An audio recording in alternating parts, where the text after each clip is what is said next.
Po otiscima na licu svima je jasno, ljubili su te, grlili su te, čestitali su ti svi. Teško je bilo probiti se kroz gomilu s tobom.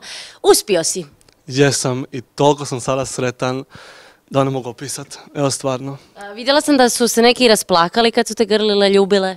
Neke? Jeste, to su emocije stvarno. To je tolika ljubav između nas da mora nekako izaći ta emocija van. Tako da, eto, frendice su stvarno potpuna potpora meni, evo.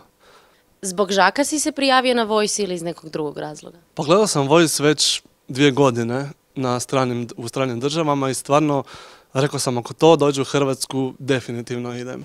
Prvi dan si se prijavio? Ne, ono kao ima vremena, pohoću, znaš.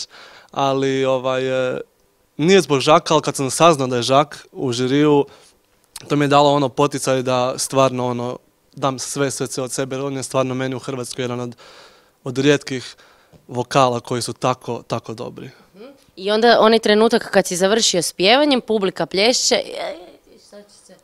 Ono, nisam znao šta bi od sreće, stvarno. Tako u zadnji tren, mislio sam da se niko neće okrenuti, pošto nisu cijelu pjesmu. I ono, samo sam maknuo pogled i vidim nešto bijelo, okrenem se i Žak, ono, baš sam bio presretan, stvarno.